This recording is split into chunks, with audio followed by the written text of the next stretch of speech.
Et on va passer à présent à la chronique de Radi Diallo.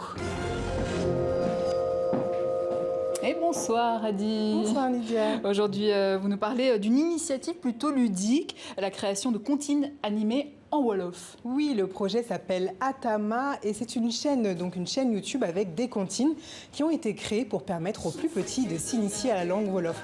Vous voyez les images, c'est sympathique. Elles sont toutes composées donc d'un petit dessin animé ludique et d'une chanson pour porter le tout.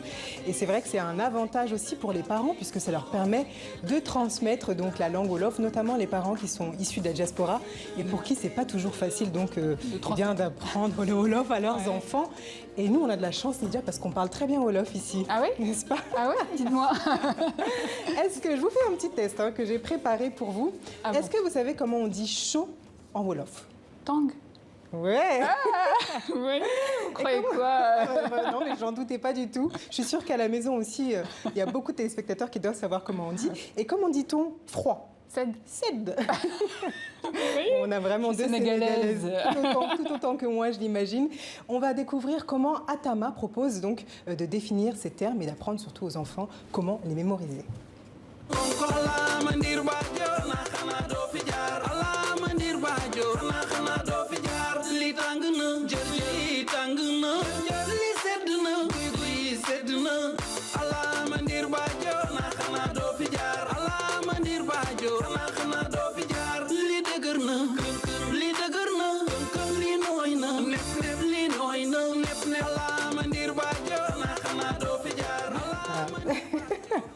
On a vraiment envie de danser, c'est sympathique, hein.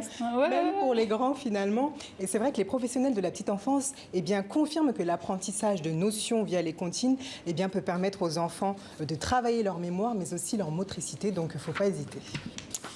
Alors, et qui est alors derrière ce projet? J'en perds toutes mes feuilles. Oui, ça m'a motivée, ouais. Eh bien, c'est une femme, Nydia, elle s'appelle Safietou Gueye, c'est une franco-sénégalaise et elle a eu cette idée au moment où elle a eu son premier enfant. Elle a voulu transmettre effectivement sa langue maternelle et problème sur Internet. Il n'y avait pas de contenu ludique comme celui qu'elle a créé et elle s'est lancée tout simplement. Elle nous explique un peu plus en détail.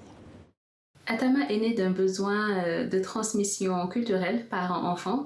J'avais cette envie de partager avec eux les comptines et chansons de mon enfance sous un autre format, c'est-à-dire avec un support visuel animé qui facilitera également l'apprentissage des premières notions en Wolof. Voilà, et c'est pour ça que Atama marche tout autant, parce que les enfants adorent forcément. Mais même pour les parents, c'est un héritage culturel parce qu'ils retrouvent ces comptines sénégalaises qu'ils avaient pu découvrir lors de leur enfance. Donc c'est vraiment un programme assez complet pour toute la famille. Et il y a une suite. Et oui, tout de suite, pardon. Non mais vraiment, je voulais vous proposer. Oui, allez-y. C'est la fête sur le plateau, hein, ça y est. Je voulais vous proposer de donc finir. On va aller vers le Congo là, je pense. On passe au voyage, Sénégal, ça, au voyage. Voilà.